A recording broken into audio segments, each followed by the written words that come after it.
Saudara-saudari yang kami kasihi di dalam Tuhan Yesus Kristus, Bestir Pelasi Selatan Gereja Injili Maluku muncul kembali di hari Natal ini dengan siaran mimbar Pelasi Selatan.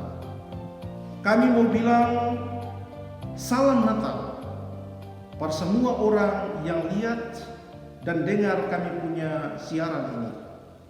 Segala pujian dan doa menguatkan kita punya hidup untuk jadi tanda-tanda kemuliaan Allah. Hikmat dari Allah yang terus berkarya mau kasih berkat pada kita semua penghidup, supaya kita bisa layang lia layang dan layang jaga layang dalam kasih Allah. Lieve gemeente, het klassisch bestuur Regio Zuid van Maluks Evangelische Kerk verschijnt weer op deze kerstdag met de uitzending van Mimbar Klassisch Selatan. Kerstgroet voor iedereen, in het bijzonder die deze uitzending ziet en naar luistert. Alle lof, gezang en gebeden geven kracht in ons leven om in Gods heerlijkheid te zijn. De wijsheid van God die blijft werken, zal het leven van ons allen zegenen, zodat we naar elkaar omkijken en elkaar beschermen in Gods liefde. Amen.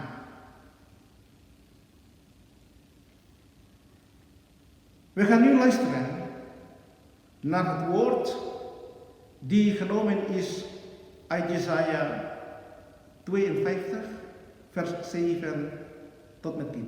Tapi sebelumnya kita berdoa untuk minta tuntunan Roh Kudus. Kita berdoa. Ya Bapa, walaupun kami tidak datang di dalam rumah gereja untuk beribadah di hari Natal, tapi itu tidak membatasi kami untuk mau dengar firman-Mu. Karena itu, dengan siaran secara virtual ini, kami akan baca dan dengar firman-Mu bersama-sama dengan semua orang yang dengar dan yang lihat siaran kami ini. Kami mohon Roh Kudus ada di setiap hati, supaya firman ini sebagai pesan Natal dapat kami mengertinya untuk hidup kami seterusnya. Bersabda kepada kami Bapa, karena kami sudah siap untuk mau dengar firman-Mu. Di dalam Kristus Sang Putra Natal kami berdoa. Amin. Ouderling Nyonya Pesiwarisa Wane en ouderling Nyonya Lobeso Mahulete zullen ons het woord zowel in het Maleis als in het Nederlands voorlezen.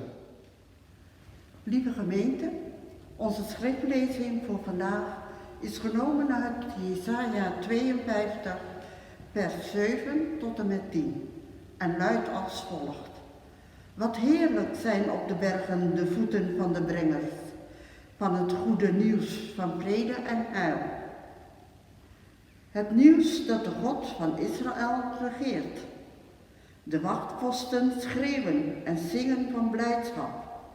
Want met hun eigen ogen zien zij hoe de Heere God zijn volk weer naar huis terugbrengt. Laten de ruïnes van Jeruzalem uitbarsten in blij gezang. Want de Heere heeft zijn volk getroost. Hij heeft Jeruzalem verlost. Voor de ogen van alle volken heeft de Heere zijn machtige arm ontbloot. De verste uithoeken van de aarde zullen het heil van onze God zien. Pembacaan Alkitab pada hari ini diangkat dari Yesaya 52 ayat 7 sampai dengan 10 yang berbunyi sebagai berikut. Betapa indahnya kelihatan dari puncak bukit-bukit kedatangan pembawa berita yang mengabarkan berita damai dan memberitakan kabar baik, yang mengabarkan berita selamat dan berkata kepada Sion, Allahmu itu Raja. Dengarlah suara orang-orang yang mengawal engkau. Mereka bersama-sama bersorak-sorai, sebab dengan mata kepala sendiri mereka melihat bagaimana Tuhan kembali ke Sion. Bergembiralah, bersorak-sorailah bersama-sama, hai reruntuhan Yerusalem, sebab Tuhan telah menghibur umatnya, telah menebus Yerusalem. Tuhan telah menunjukkan tangannya yang kudus di depan mata semua bangsa, maka segala ujung bumi melihat keselamatan yang dari Allah kita. Zal zijn zij die het woord van de Heer horen en het in het dagelijks leven willen toepassen. Haleluya. Saudara-saudari yang dikasihi oleh Tuhan Yesus Kristus, Natal, orang Maluku bilang kejadian, adalah satu peristiwa yang bawa sukacita, peristiwa yang bawa kegembiraan bagi orang-orang Kristen. Tetapi kesukacitaan dan kegembiraan itu kadang-kadang dirampas oleh berbagai persoalan yang terjadi di akhir-akhir ini. Banyak orang merayakan Natal itu cuma sebagai satu tradisi. Orang banyak lihat Natal itu hanya sebagai satu kebiasaan setiap tahun di bulan Desember. Ada juga yang merayakan Natal atau ada yang merayakan kejadian cuma untuk senang-senang. Baku dapa dengan kawan-kawan, berkumpul dengan orang-orang saudara, lalu makan dan minum secara bersama-sama. Demikian juga Natal seringkali dimanfaatkan untuk kepentingan-kepentingan komersial. Dan ini sangat-sangat mempengaruhi kehidupan iman orang-orang Kristen. Dan kalau saat ini pemerintah telah mengambil satu tindakan untuk lockdown, maka kita punya sikap sebagai gereja adalah kasih tunjuk rasa solidaritas kita untuk menjaga, untuk melindungi kehidupan banyak orang dari ancaman coronavirus yang semakin meningkat saat ini. Karena itu, hari Natal ini kita tetap di rumah. Tetap di rumah masing-masing. Kita merenungkan kembali. Kita mengingat kembali makna Natal sebagai satu peristiwa kelahiran Yesus Kristus, Sang Juru Selamat dunia dan manusia. Kita ingat pesan firman bahwa karena begitu besar kasih Allah akan dunia ini, sehingga Ia telah mengaruniakan anaknya yang tunggal, supaya setiap orang yang percaya kepadanya tidak akan binasa, melainkan beroleh hidup yang kekal.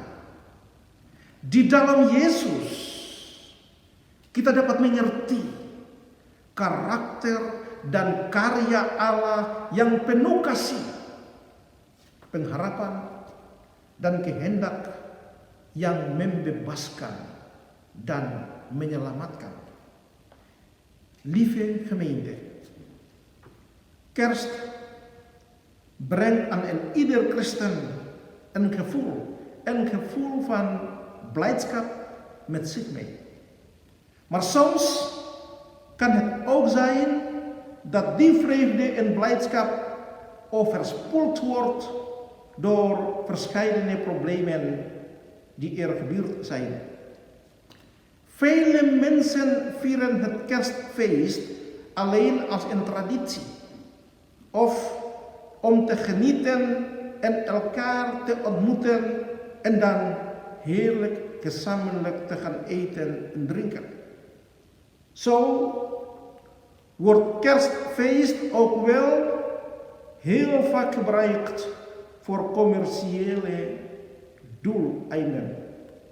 En heel vaak raken de gelovige mensen hierdoor beïnvloed.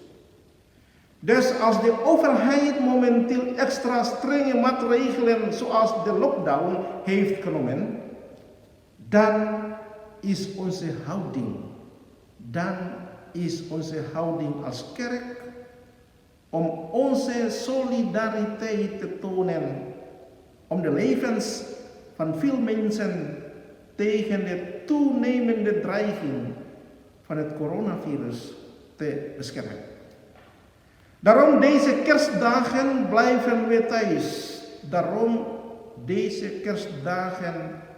blijven we thuis. We denken weer na over het ware doel van kerst. Als gebeurtenis van de geboorte van Jezus Christus, de redder van de wereld. We gedenken, want God had de wereld zo lief, dat Hij zijn enige Zoon heeft gegeven, opdat iedereen die in Hem gelooft niet verloren gaat, maar eeuwig leven heeft. In Jezus Christus kunnen we het karakter en het werk van God begrijpen. Het werk dat vol liefde is, vol hoop is en de vrije wil die vrede en heil brengt. Lieve gemeente, het gedeelte van onze lezing van vandaag vormt een blijde boodschap die de terugkeer van het volk van Israël uit het land van ballingschap Babel liet zien. Wat de profeet Jesaja verkondigde, kunnen we in 2 gedeeltes verdelen. Ten eerste, de boodschap was een boodschap van de genade. De boodschap van de genade van God, die bevrijding en redding biedt. Ten tweede, deze boodschap bevat een hele voorname opdracht, die zeer belangrijk was voor het volk van Israël. Als een genadeboodschap zal het volk van Israël het aannemen met blijdschap, lofzang, met gejuich en dankbetuigingen, omdat al hun lijden reeds ten einde was. De Heere God had het reeds beëindigd. Als een voorname opdracht mag dit bericht aan alle mensen doorgegeven worden met de volle verantwoording van het volk. Het volk die al heel lang zonder hoop leeft, kreeg nu nieuw hoop. De terugkeer van het volk naar Jeruzalem was het werk van God die koning werd. De Heere God had zelf het initiatief genomen om het volk die Hij koos terug te brengen naar hun eigen land. En elke generatie, kinderen en kleinkinderen van het volk moest weten dat de terugkeer van Israël niet was gekomen door menselijke kracht, maar door de kracht van God die redt. God is de God waarop je kunt vertrouwen. Die ook machtig is om een leven die slecht is weer goed te maken. Verdriet wordt gejuich. Klaagzang wordt een dans. Wanhoop verandert in hoop. Vastgeketend zijn wordt bevrijding. Gods armen zijn armen vol kracht en liefde, die de onderdrukten wil bevrijden. Gods armen zijn heilig. Zij laten niet toe dat de kracht van het kwaad en de zonde het leven van de mens steeds in hun greep houdt. Daarom verklaarde God zijn heil. Alles was reeds bewezen, zowel in de geschiedenis van Israël als in de geschiedenis van de mens en de universele wereld, door middel van de geboorte van Jezus Christus in de stal in Bethlehem. In het Oude Testament sprak God via zijn profeten op verschillende wijzen. Maar in het Nieuwe Testament was God zelf aanwezig en sprak tot de mensen in Jezus Christus. Jezus Christus was het glorierijke licht van God, die de grootheid van God heel duidelijk uitstraalde. Jezus Christus werd de representatie van God zelf, vol van grootheid en liefde. God, vol grootheid, heerlijkheid en liefde, is de God die er steeds naar verlangt om ons mensen gedurende de hele geschiedenis op verschillende wijze te begroeten. De Heere God verlangt steeds om het leven met ons als zijn schepping te delen. God verlangt dat wij het leven in hem ervaren. Een leven vol liefde, vol vrede en vol blijdschap. Eén vraag die wij op deze kerstdag nodig moeten overdenken is: hebben wij het gezicht van God in Jezus Christus weerspiegeld in ons leven, in woord en daad, om ons leven, wat op dit moment beschadigd is, te beteren? Elke persoon mag voor zichzelf beantwoorden. Lieve gemeente, we vieren dit jaar kerst in een crisissituatie. Het menselijk leven onderdrukt door een dodelijk virus. Het leven voelt donker, chaotisch, angstig en onzeker aan. Al heeft men veel spullen, rijkdom en baan, veel vertier. Het hart voelt dood en leeg aan. Iedereen probeert een nuttig en waardig leven te zoeken. Waar zou het te vinden zijn? In Jezus. In Jezus, het licht van het leven. Daar kunnen we de betekenis van het leven vinden.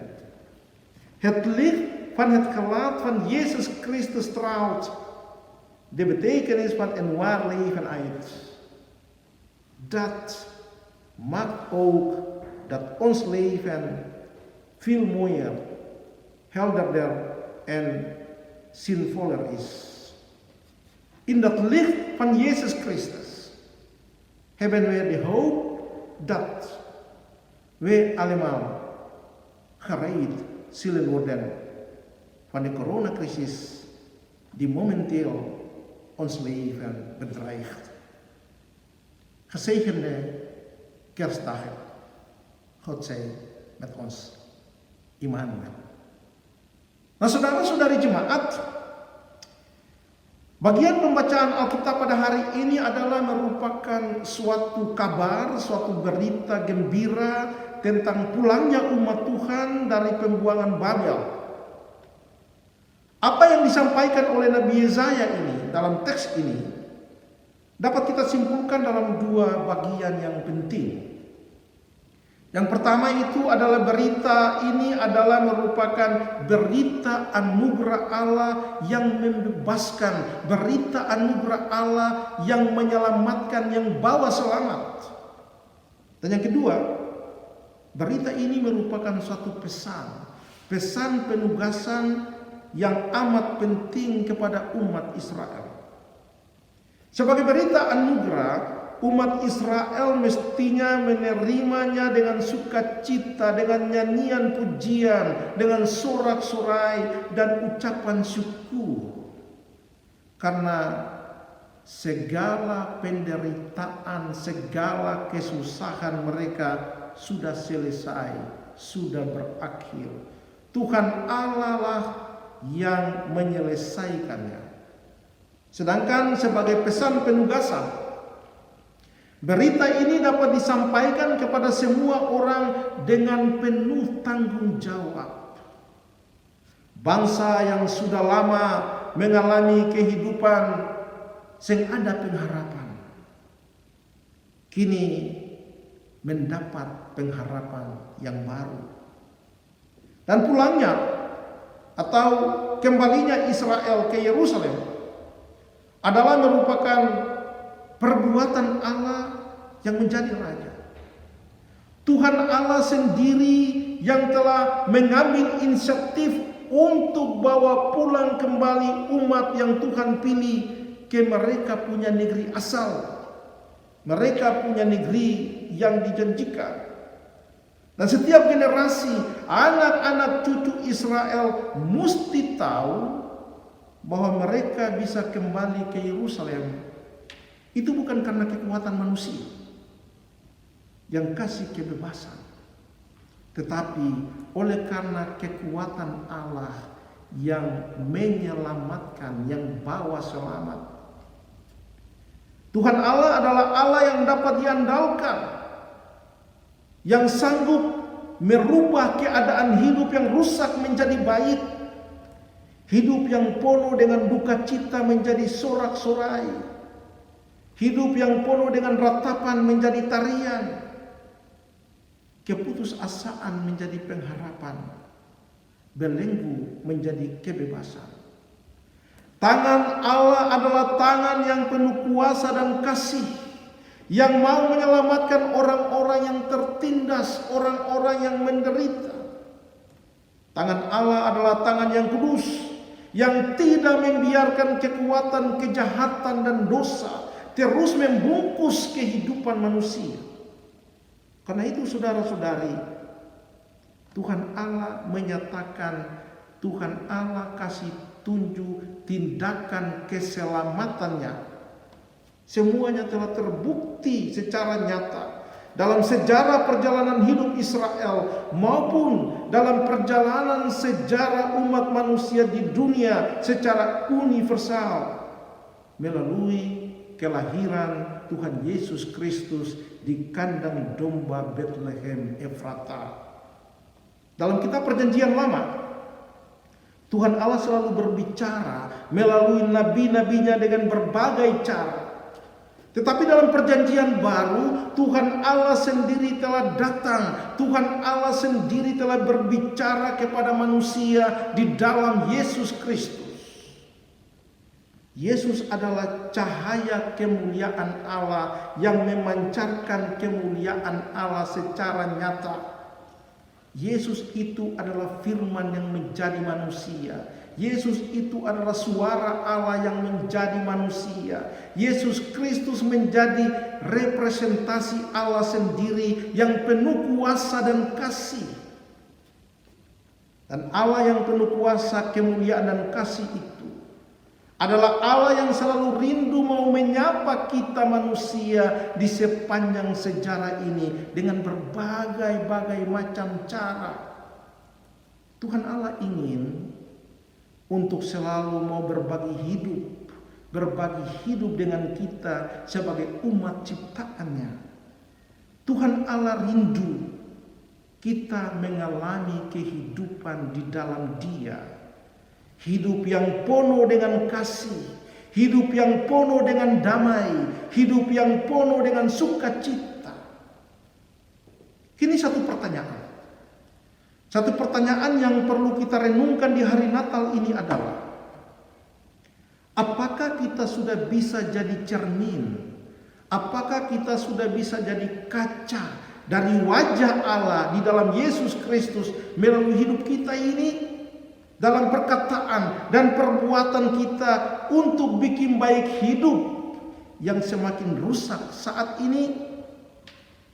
Tiap-tiap orang, tiap-tiap pribadi dapat menjawabnya untuk dirinya sendiri. Nah, saudara-saudari, kita merayakan Natal di tahun ini dalam satu keadaan krisis. Hidup manusia ditekan, hidup manusia diancam oleh virus yang mematikan. Hidup ini terasa gelap, kacau, takut, tidak punya kepastian. Meskipun ada banyak harta dan kekayaan, orang punya banyak hiburan, namun hati terasa kosong, hati terasa gersang, hati menjadi tidak pasti dan tidak tenang. Semua orang coba untuk mencari makna hidup yang sejati. Di manakah? Di manakah makna hidup itu? Di dalam Yesus, Sang terang kehidupan. Kita akan mendapatkan makna kehidupan itu. Terang wajah Kristus yang memancarkan makna hidup sejati akan membuat hidup kita ini menjadi lebih indah, menjadi lebih bermakna. Orang Ambon bilang, kita punya hidup akan lebih mantap lagi. Dan di dalam terang Kristus itu, kita punya pengharapan yang pasti. Kita semua akan diselamatkan, kita semua akan dibebaskan dari krisis yang saat ini menekan kehidupan kita semua. Selamat merayakan hari Natal. Allah beserta kita. Immanuel. Amin.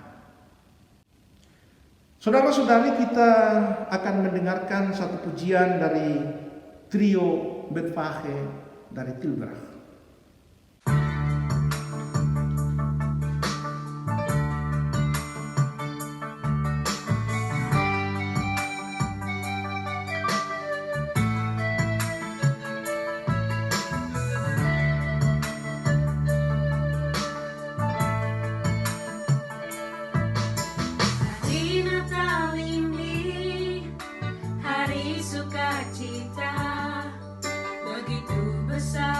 Kasih Allah bagi dunia, hingga Dia beri anaknya yang tunggal, lahir ke bumi di kota Bethlehem.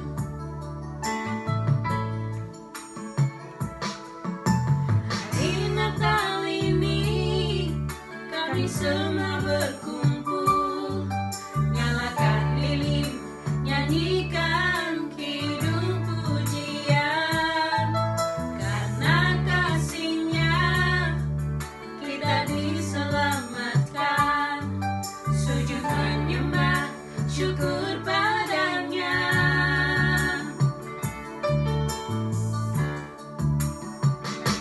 Yesus datang, diutus oleh Bapanya.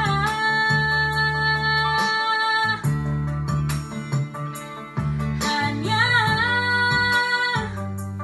untuk selamatkan aku dan kau. Buka hatimu dan terimalah Dia. Itulah arti Natal yang sesungguhnya. Yesus lahir di hati kita.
hati kita.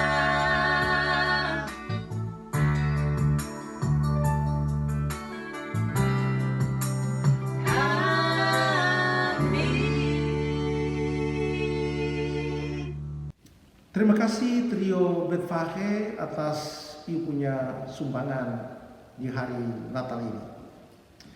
Saudara-saudari, walaupun kita terpisah secara fisik, tapi mari kita hubungkan hati kita untuk berdoa.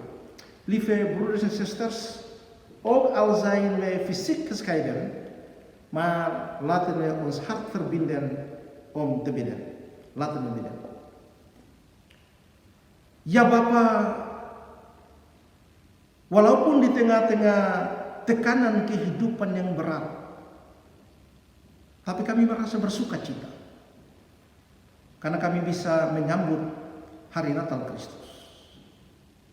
Bersama-sama dengan semua orang yang beriman dan atas dasar iman kami mau bilang selamat datang penebus kami. Selamat datang ya Raja kami. Selamat datang Sang Juru Selamat kami. Engkau melihat, Engkau tahu situasi kehidupan yang saat ini kami alami. Dengan demikian, suara hati kami semua bermohon dengan penuh kepasrahan. Kiranya di dalam kasih Bapa, Engkau mau mengangkat dan melepaskan hidup kami semua dari tekanan penderitaan yang saat ini kami alami oleh karena ancaman coronavirus COVID-19. Bapak sayang semua orang, Bapak rangkul semua orang dengan penuh kasih, dan Bapak mau membawa kedamaian, ketentraman di dalam hati mereka masing-masing. Supaya dengan damai yang bersumber daripadamu Bapa di dalam Yesus Sang Juru Selamat kami akan melewati tahun 2020 ini dan memasuki tahun 2021 dengan pengharapan baru dalam satu kepastian. Kami akan menerima segala yang baik dalam anugerah kasih. Demikianlah ya Bapa, doa dan penyerahan hidup kami bagi semua umat manusia yang sementara berada dalam tekanan-tekanan kehidupan, apalagi dalam kesukacitaan di hari Natal ini. Kami tidak bisa ada bersama-sama, tapi kami yakin Tuhan Yesus ada bersama-sama dengan kami. Dalam nama-Mu ya Kristus Yesus Sang Juru Selamat, kami berdoa. Amin.